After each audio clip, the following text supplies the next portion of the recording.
Here is a comic that nobody asked me to review, and I am going to offer some actual compliments to this fine, though very much maligned and misunderstood, real crowd displeaser. This is Young Excellent Men #1 by Marc and Guggenheim and Yanick at the disco. And I didn't mind it. I really like the cover by Ken Dodd or whoever. This book was not well received. It wasn't well received because it wasn't the book people wanted.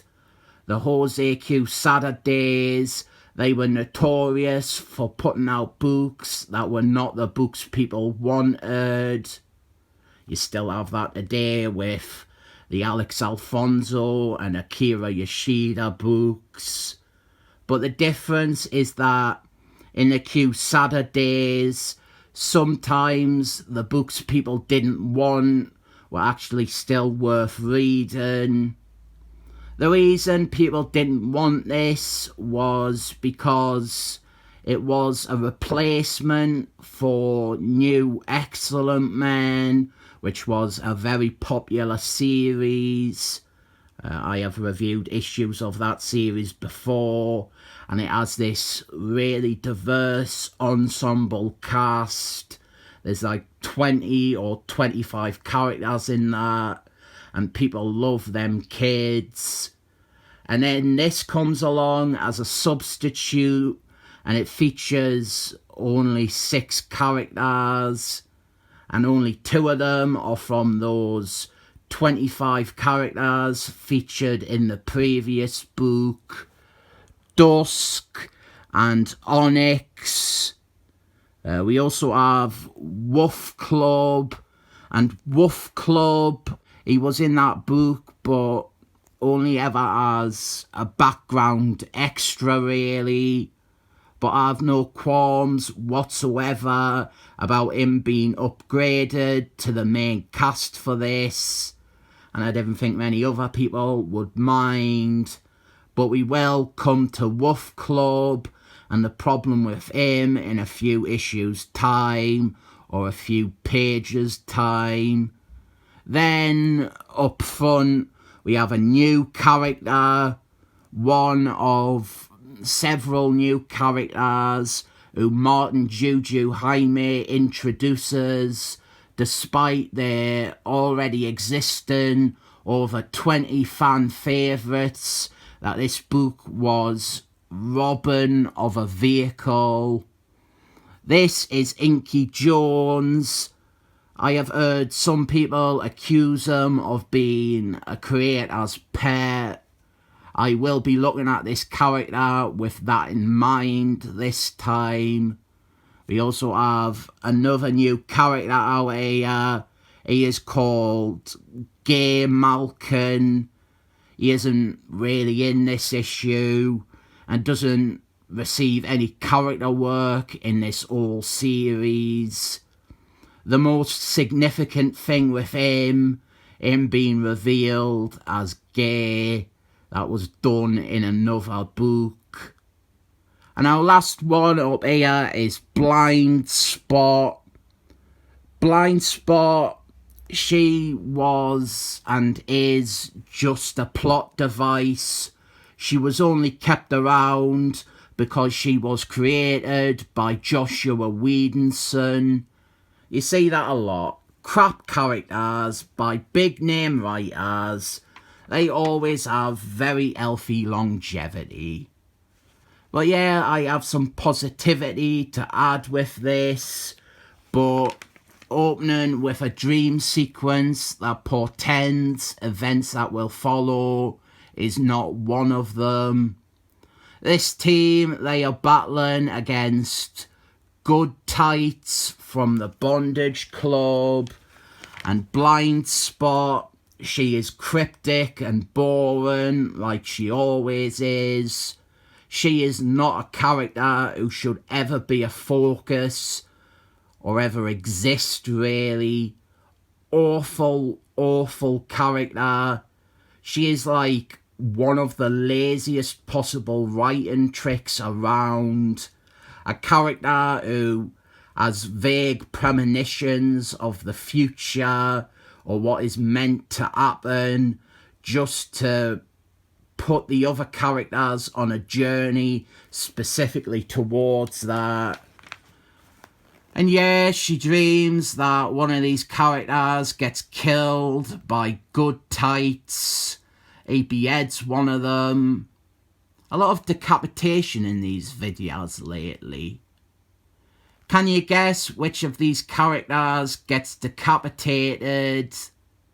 I mean, it's obviously not Blind Spot or Gay Malkin, because they are shown here afterwards. And it's obviously not Dusk, because she wasn't wearing yellow boots, and they would never kill off Dusk.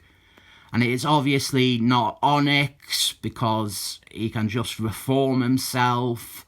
So it is either Inky Jones or Wolf Club. I wonder which of those two characters it is.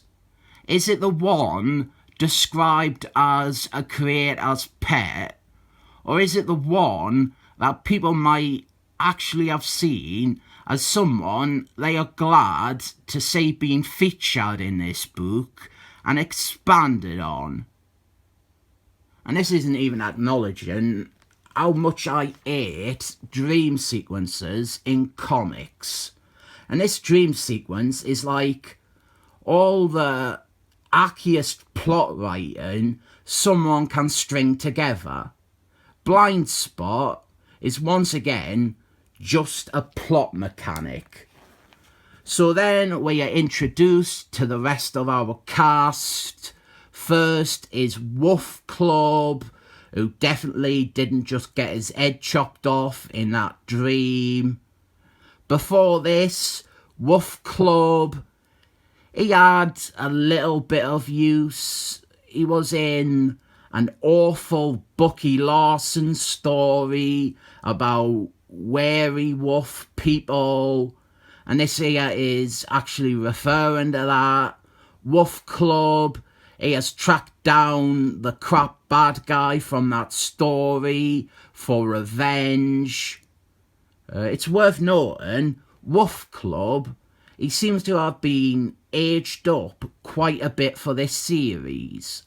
Before this, he was always shown as being really young, like 10 years old or something. But now, he's like a teenager.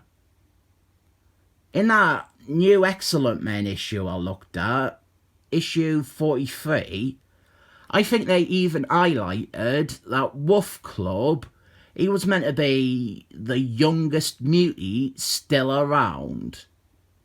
Anyway, he is approached by Cyclist, who is putting together a new team of excellent men, and he wants Wolf Club for the squad.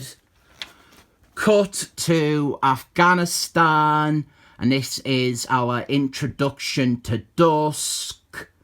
I have no idea why Dusk would ever gone back to Afghanistan, considering her origine was that she ran away from Afghanistan because she was kidnapped by slavers.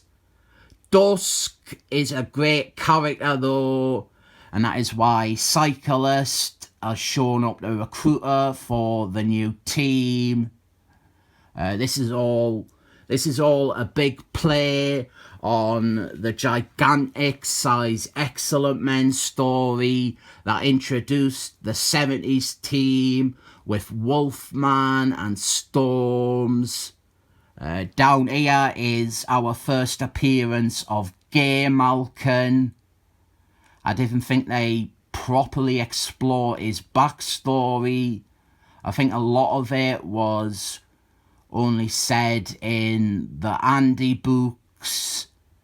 But he was a mutie from like centuries ago, And back then, their reaction to a mutie was to bury him alive, but he lived forever, and he was buried under the Excellent Men's School.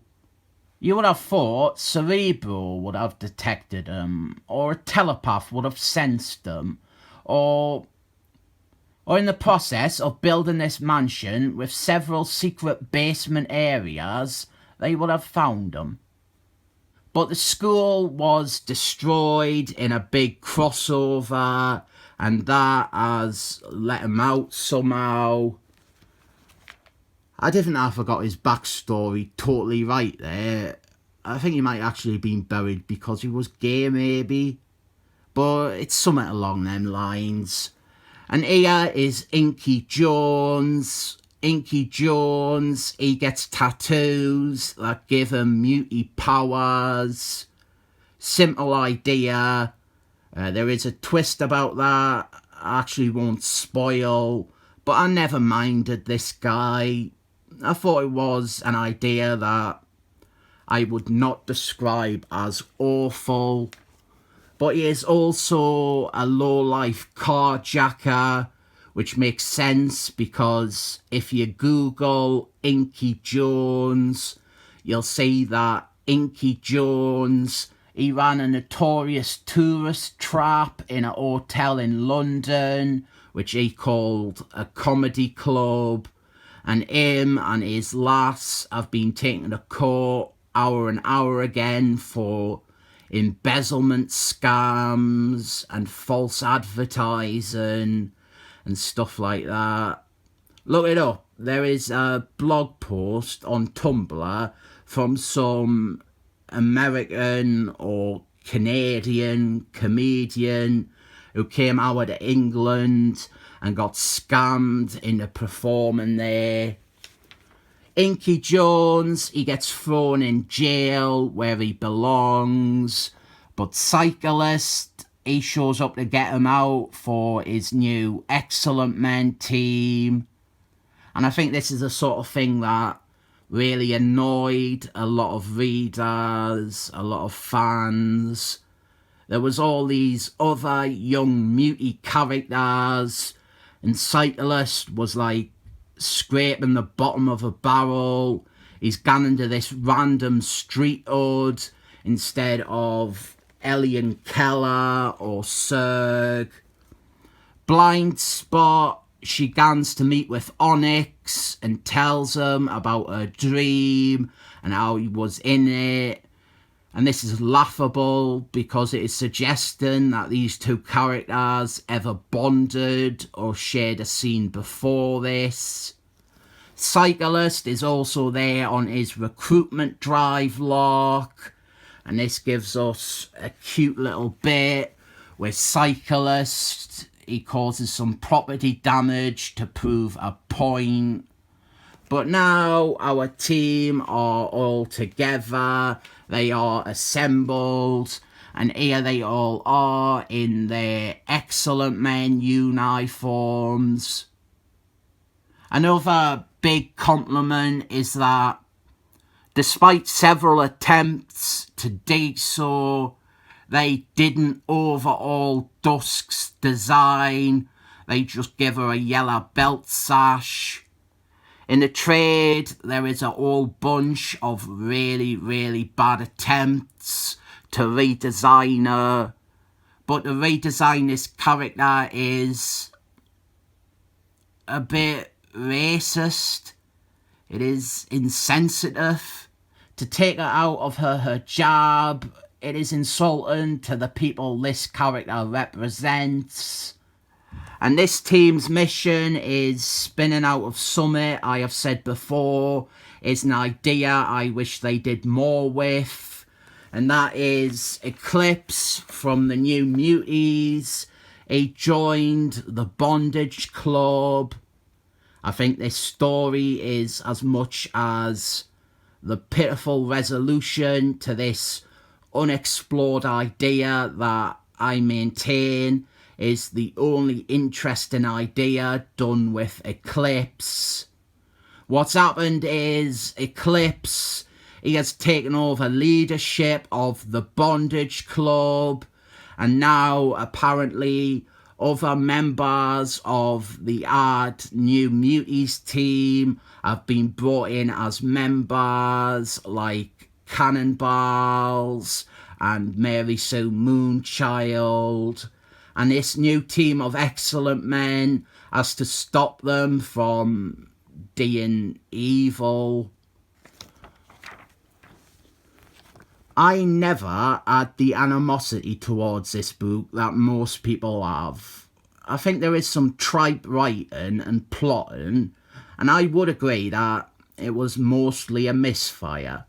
But I think this first issue serves its purpose, and it presents some stuff that feels beguiling. The art by Yanick at the disco is great, and this cover is great too. I'll give this 7 thumbs up.